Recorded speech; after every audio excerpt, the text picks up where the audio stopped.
when you're ready. Okay. Hello, I'm Dr. Cheryl, and welcome to Wake Up with Dr. Cheryl.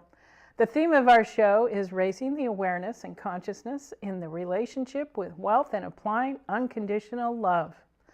Always remember that your present situation is not your final destination. The best is yet to come. By Zig Ziglar. I was chatting with a friend, a spiritual healer friend of mine, a couple of days ago, and I wanted to share some questions that I think are important for healing the relationship with your wealth. Ask yourself these 4 questions and meditate and contemplate on the answers to help you free yourself to more abundance. The first one is, how do I feel about money? The second is, how do I treat money? The third is, how do I get more money? And the fourth is, what would your money tell you? This might feel uncomfortable at first, but remember, money is energy, and its representation is paper coins and now other ways. I'd like to start with a little joke. It was a quiet day on the ark, and Noah was getting bored. So he told his wife that he was going to relieve the tedium by going off on a fishing expedition. "That's a good idea," she said. "You could do that you could use a good break." Noah collected his equipment and set off. But 30 minutes later, he was back and still complaining he was bored. His wife said, "I didn't expect you back so soon. If you're that bored, why did you stop fishing after only a half an hour?" Noah said, "I only had 2 worms." Our unique guest this evening is Patty Fitzsimmons, sharing the wealth of spirit. Patty Fitzsimmons, alias Curran Galway, is a published author, educator, inspirational speaker, and a spiritual life coach. Patty says she wrote the stories of spiritual awakening and connection to the divine. She holds a degree in English and education and a master's in divinity in transformational spirituality from Seattle University. Patty has done transformational spirituality retreats in the Bay Area and conflict resolution workshops. Patty resides in Tiburon, where she teaches kindergarten and creative writing. Patty also has published articles in the Unity magazine. She grew up in the Pacific Northwest, where she raised her 4 children as a single parent. She is also a grandmother of 4. Patty has a passion for writing. She self-published her first novel, The Aquarians, which is available on Amazon.com, and she hopes to publish her second novel, Ordinary Mystic, this year. This is the first segment of a 2-part discussion with Patty. Welcome, Patty. I'm so glad you could make it this evening. I think it was about maybe, 3-4 years, maybe 3.5 years ago that we met. Yes. Through another person. Mm-hmm. And then we reconnected, and I knew you were an author. Mm-hmm. And we reconnected just recently, and I thought this would be a good opportunity because of what you're writing about in your topic. And then we also have the Northwest as our connection. Yes. Mm-hmm. Since the I grew up, Northwest. yes, and they're flooding up there. I They've know. got this huge landslide going on up there right now. But thank you for being on here. And please tell our viewers kind of just a little history about how you got here. Well, first, I'd like to say thank you for having me as a guest. And I think the work that you're doing through Marin TV is wonderful. So I hope you go national and keep that up. Thank you. Yeah, I'm delighted. Thank you. Well, as you said, I was raised in the Northwest, went to Jesuit-educated schools, grew up Catholic. And I graduated in 1969 from Seattle University. And at that time, the Vietnam War was going, and we had quite a pressure for, if you were going with any guys that were in ROTC, to get married so you wouldn't have to go to Vietnam. Oh, wow. So you mean you could do that? You could do that then. So my boyfriend at that time got married to me. Basically, we hardly, I mean, we didn't really know anything about love at, what are you, 23, Yeah, you know? no, what do you know? Really. And so we got married very quickly, and he was in ROTC, so he remained a student another year and didn't have to go to Vietnam. So we moved to San Jose, and I had my 4 children by him. And that was the greatest gift he ever gave me, were those 4 children. They're my best. Sweet. And when I graduated in 1969, the entire world, especially the United States, was coming apart. Oh, sure. You know, traditions were being pulled down. The like chaos. what's going on now? Yeah, I mean, just the whole chaos, you know? Yeah. And I was angry, really angry, because I didn't understand any of it. I hated hippies. I didn't understand what was happening. And so in 1970, I decided I would write a book to do the research and find out for myself what was going on in the world. Wow. Yeah. Okay. So I started my book in 1970. I interviewed astrologers. I interviewed people who were in Vietnam. I interviewed all these people for my book. Was this down in San Jose? In San Jose. Yeah. Mhm. Okay. And I wrote kind of the first draft, and then I didn't get any takers in terms of publishers. Right. Yeah. So I kind of put it away for a while. By that time, it was about 1976. I had 4 kids. Under the you age were of 6. busy Yeah. for those years, Yeah. fast and furiously. Yes. And I ended up putting it away for a while. Okay. Yeah, sure. And I can see why. but I did learn from it, and I did continue to finish it while my kids were taking naps. I worked every single day. Diligent, aren't you? I am very Or disciplined. disciplined. I am very disciplined. But anyway, so I finished it, but I still couldn't get it sold. So I put it away. And then I started realizing that I was really in a loveless marriage, and I needed to get out, but I didn't want to hurt my children. So I went on retreat for about a year to see if I was going to make a decision for a divorce. And my parents never divorced, but they didn't have a happy marriage, and I felt like I was kind of a product of an unhappy marriage, and a divorce wouldn't be that much worse, you know, if my kids got stuck in an unhappy marriage. So I went on retreat at a retreat center in Santa Cruz Mountains, down in Southern Cal, or down south of San Jose. Right. And it was, I think it's the Franciscan nuns. I don't know if it's still there or not. But anyway, I went there once a month for, 6 months to a year to try to decide if I was going to get a divorce. I didn't want to do it quickly. So one of those weekends that I was on retreat, I had this experience. And there was a Franciscan priest there who was what they call the retreat master. And he was teaching us in the chapel how to do contemplative prayer. And I mean, literally, I could not even close my eyes long enough to hold my thoughts away, because educated by Jesuits, the mind is the whole thing. Yeah, right. So I couldn't contemplate. So I left the chapel, and I was walking around, and there was this German Shepherd dog that was right outside of the kitchen at the retreat center. And he was playful, and so I sat down and started playing with him a little bit and goofed around with him. And then he started growling at me. And it kind of freaked me out. And he started growling and growling. And then I was afraid, so I started to run, and he chased me. And he chased me all the way back to my room. Wow. Okay. Now, the way the rooms were, he was able to get just to my door and sit outside my door. He sat outside my door, growling, scratching, barking. Was that the universe trying to tell you Well, something? something was going on.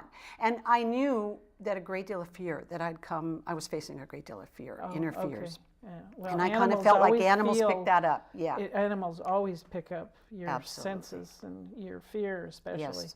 Well, definitely that happened that night. I mean, I didn't figure that out till a few days after, but when I was going through it, I felt fear. It made you more fearful. Oh, it totally Maybe did. it overrode the fear that you were actually feeling. Really, really. Well, there was more to come, though. So I go into my room, and I lock the door, and this dog sits out there most the whole night. Oh, my goodness. In the meantime, That's scary. I was wearing this little choker, cross on a choker. I took it off, hung it on a towel rack. Oh, no, on a towel rack Okay. to wash my face and get ready for bed. And all of a sudden, the cross started swinging. Literally, Oh, started I just swinging. got goosebumps. Yeah, it was very freaky. And I felt this tremendous coldness in the air of the room, and I was really afraid. And I couldn't tell if it was coming from within me or from without, or maybe both. Right. You know. Right. So I jumped into my bed, pulled the covers over my head, and just sat there saying, over and over, Jesus help me, Jesus help me, Yeah. So I must have fallen asleep because by about 5 o'clock in the morning, some light came in, and I noticed that the dog was gone, and the cross had stopped, so things were calmed down. I got the heck out of there as fast as I could, threw on my jeans, got out of that room. Wow. And the nuns had told me that there was this beautiful trail that you could take and see Monterey from the top of the hill. I thought I was on that trail, but I found out later I wasn't. I was on some other trail, and it wound around this mountain all the way to the top of this mountain. Yeah. So all the way up, at each turn, I was fighting with my demons, fighting with my inner demons. Wow. My father had always said, you're an ambitious woman, no one's going to want you, you're no damn good, all that stuff was coming out. And basically, I was afraid of myself, and afraid of, and I felt that I was being called to go within, but I didn't want to go there because I was too afraid of what I'd find, like nothing, Yeah. So I got to the top, and talk about the demonstration that you had to amplify or to recognize that fear. I mean, that is powerful. Oh, it totally brought it out in the open, yes. And it took that to bring it out in the open. Absolutely. All these little things work together, you know that. Oh, of course. And it brought that fear, and that fear was afraid of myself, basically, and afraid to be alone. I didn't want to leave my husband because I was afraid to be alone. All this emotional stuff was going on as I went up to the top of this mountaintop. Right. And I brought a little segment from my book that kind of talks about this, if you don't mind me reading a little, you're part of it, welcome to. because it kind of describes what happened to me when I reached the top. Because my question is, and you can definitely read this, is, how did you get to the journey, the spiritual place that you're at? And you've had a wonderful segue. Yes. To what you know. And this was the apex of the whole thing. Yeah. After that, what they call dark night of the soul, basically. Right. I had an epiphany at the top of this mountain, and I wrote here about the demons that. I was determined to make it to the top. I continued my ascent. I noticed the first pink rays of sunshine gliding across the ridge ahead. I felt a gut-wrenching fear of unworthiness and seemed to be lost in the clutches of my own dark side. My heart ached, and I felt the devastating pain of the unloved. As I climbed higher, many more childhood wounds surfaced. I remembered the years of humiliating agony that I experienced from my father's emotional abuse and the bruises that I had from that. And suddenly, I reached the summit to behold the fullness of a sunrise. And bathed in that mountaintop golden light, I felt ecstasy. At the same moment, I looked up to the sky. Because my father always said, you were going to look down on people because of this ambition. You're just like your grandmother. You're going to be this domineering person. You're going to look down on people. But when I got to the top, I looked up. I didn't look down. And it was kind of God's way of showing me, no, there's nothing wrong with you. You're okay, You're with me. So you were free. You were set I free. was set free. And then I heard some things like, I didn't see anything. People always ask me, did you see anything? No, I didn't see anything. But I sensed an energy and a presence. And it felt like I felt arms around me. And I felt embraced. And I felt the union. Love. I felt union. And that went straight to my core. It's still with me to this day. I've never forgotten that. It's still so strong with me. And I bet you come back to that whenever there's something that's very challenging in your life, that you come back to that center feeling that you had. And that's what it takes, that reminder, because there's always challenges. And sometimes it can throw you off your center, and it's so important to be able to get back. Yes. So you don't get stuck in that negative, icky feeling. Exactly. So the telepathic things that I got, because I was afraid. I was a little afraid after I felt all that ecstasy. I was kind of afraid. And so I asked God. So what kind of, explain if you can. I don't know if you can put it into words. The fear What, you know, Well, what after were you I felt fearful? the ecstasy, I was afraid that either something was going to be asked of me, or, you know, that I was going to have to pay for that ecstasy. You know what I'm saying? Like I'd have to give back something. And it's not the drug ecstasy. No, no, not the drug. That. No, not the drug. It's not the drug, but it's just that natural high that you get from when it was a high. You And and I was there. I sat there for 2 hours. It was there for 2 hours. And when it started to leave, that's when I started to feel afraid. Like, first of all, I thought, did this really happen to me? You know, what was Don't this? leave, don't Yeah. leave. Oh, yeah. Pulling it back. And so then I raised a prayer and said, what does this mean? I need something to hold on to, you know, like Moses in the burning bush. I need something, exactly. you know. And I heard telepathically, not in my ears, but I heard inside me, said, fear not. I said, who are you? And I heard, I am. And then I heard, I am music, and Christ is the love song. The Holy Spirit is the conductor of human orchestration, okay? And me, you are a member of the choir. I felt the love again, and I sighed a sigh of relief, and the voice continued. In the future, you will step out onto the stage and do a solo performance that will help improve human orchestration. A destiny. But then I realized that was going to mean responsibility. Yeah, well, it is a responsibility. It is. And basically, I think meeting you, Cheryl, this was kind of my first step of that destiny, to step out and do my solo. Tell my story. I really feel that. I'm honored. Because this is the first time I've told my story, other than in my books. Okay. Because what happened was, I went back, and every morning I would get up at 5 in the morning before all my 4 kids got up, and I would go into my closet, and I would have this every morning for 2 years. I had this 2 years. Wow. I call it the honeymoon. Wow. And it was just like what happened on the mountaintop. I would feel this union of ecstasy. Yes. And then I would go That's your back meditation. to my stuff. Yeah. And you know, it took a long time for me to kind of integrate all of this. Well, you had your lifetime before that with the programming from, like we all do, from our parents and teachers and all, you know, society, and it isn't always easy to let go of it. You know, I mean, however, Deepak Chopra and psychologists say that it takes 28 days to change a habit. A habit, right. But, you know, some things take longer, especially depending on your situation. You had 4 children. I did. You know, I mean, my God, and then you were still married. So well, no, I got a divorce. You did. I did. Okay. It turned my life upside down. I did get a divorce, and I was a single parent for 12 years. Yeah. I had no one to talk to except this one priest, which is that story is in my book, up at this center, who was a scripture scholar, was a scholar of mystics, but had no faith. Oh my goodness. Yeah, had no faith, How did which he that admitted to me. happen? And but he accepted my story and believed in me. He was the only one I could talk to for years. Oh, we were friends for years. Oh, yeah. What a sad place to be, I know. or frustrating place to be. And I'm sorry you had to go through that for so long, but I know. You're here and you're I'm talking here, about and it. I'm talking about it. And the other thing I did was I pumped it into my kids. They were my community as a single parent. Sure. I pumped it in. My kids grew from that, and they know all about transformation, so their lives are of transformation. Yes, Yeah. wonderful. And then I put it in my books. So, I mean, there were places for yes. me to have an outlet for those things.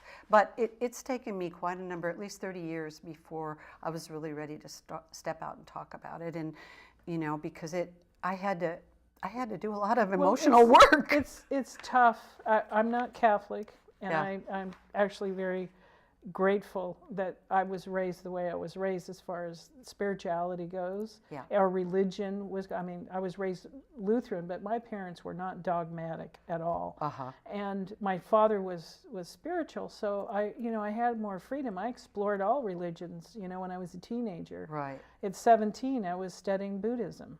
Yes. I mean, I'm just thankful I had the freedom to Yes. do that. So, but I do know with lots of different friends that I've had with that staunch Catholic upbringing, it's, I mean, I've always heard that the priests used to say, if you have them if you have them until 7, you have them for life, you know, and it Exactly. takes a lot of It's work to indoctrinating. get out of that. Yeah. So, Well, you know, and bravo. I'm really hoping to help others get out of that, because what I was told, I mean, a lot was downloaded to me. A lot of insights came in those 2 years. I my mean, gosh, tremendously ahead of my time. Yeah. But it's catching up now. And what I realized is, in that past paradigm that we were in, it was all about belief systems. Yes. Okay, and that's why indoctrination was important, so that you would know what you believed in, right? But what I experienced, it was brainwashing. well, a little of that too.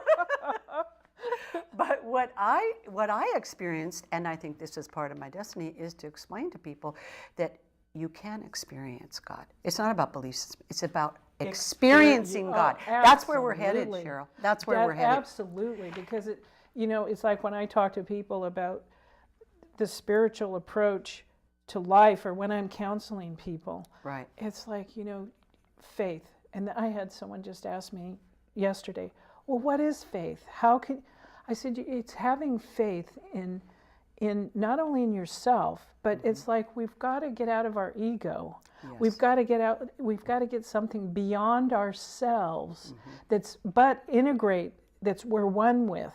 Right. That we're, you know, it's like, I mean, I've had so many different images on that connection when I was first really delving into this. Even when my daughter was an infant, I just threw myself into this also to be spiritually aware and practice it in every aspect of my life, Right. which has taken years, you know, to get to this point. I mean, what I'm doing now, but it takes concentration, you know, and it's also experiential, like you said. It's the experiences when miracles happen. I've had so many miracles that when you see that demonstration, it's an affirmation that there's something beyond this physical body. Right. You know, that the metaphysics, that's what I liked, the word that I like is metaphysics, but to integrate it in your soul, your mind. I mean, it starts with your mind, Right. but it's integrated throughout your whole being. Well, you know, Jesus tried to tell us that we're divine, you know, and he was killed for that, basically, because they said he blasphemed. But so they put the emphasis on the suffering, but really it's about our divinity that he was trying to show us, you know. The love. And once you can connect with that inside yourself, the whole world changes. And I go there all the time, no matter what happens out here. This is where I find my happiness, my peace, my stability, my grounding. And once you've discovered that, wow, it makes everything so beautiful in the world. And you just had a beautiful experience to share with how you had your awakening. Right. You know, in that connection, the fusion of your spirit and your body and mind and your soul, whatever you want to say. But you know, I know it's different for everybody. Yes. You know, or they get it through a different mode or something. Of course. You know, but I mean, my prayer is that everybody can get it, so then they can feel that love, that unconditional love. Exactly. And that's what I talk about on my show, is unconditional love. Stop judging, stop criticizing, and just love yourself, because then you can love others. Yeah. You know, I mean, that's what it's about, is loving and sharing. That's what it's all about. In business, in every way, in everything. You know, Cheryl, I've never, ever felt disconnected from God. Sometimes I turn away in my despair or depressive moments, but I always know that God is there. I've never felt God's love disconnected from me. Yes. It's just the most positive thing of my whole life. And you know what I find interesting, and I'm also saying this for viewers, is that, you know, in the conversations that I have about God, is some people resist. I think God, the word is overused, or it's been used to defamation, you know, defamation. It's not in a positive way, because people have abused it. Of course. So, you know, I try to expand by saying spirit or universe. What, you know, some people feel confined with God, so the universe. I mean, however, whatever language, the linguistics that you want to use, but it's the feeling. Yes. It really comes down to that feeling. And having that connection with your mind and your heart with that. And it takes practice. It takes practice, and the Spirit will challenge transformation. I mean, you have to grow. You have to That's right. unload and Yes. let go of things and move forward with yourself and grow all the time. Let go of the past. Yeah. The past that is not serving you for the present time. Yes. That's positive. If there's negative stuff or bad, neglect or abuse, whatever, I mean, I've certainly had mine, and I've worked hard to get through it. And I still things come up, you know? I mean, I don't think we're ever done with the transformation. I don't want to ever be done, because otherwise I get bored. And I mean in a positive way. Right. But if I can help other people be aware Yes. of that there's nothing to be fearful of. Yes. I'll leave you with this. Self-discipline is a form of freedom. Freedom from laziness and lethargy. Freedom from expectations and demands of others. Freedom from weakness and fear and doubt. H.A. Dorfman, American Mental Skills Coach. The 4 Agreements, I'll just do a summary, by Don Miguel Ruiz. Be impeccable with your word. Don't take anything personally. Don't make assumptions. Always do your best.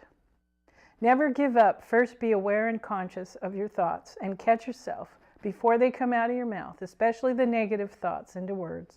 It takes being sedulous, persevering, repetitious, and disciplined. Be grateful for who you are and where you have come from and what you have, and be grateful for your freedom, and eat healthy. Good nutrition feeds the mind, your body temple, and don't forget to exercise. Feed your spirituality with meditation and prayer.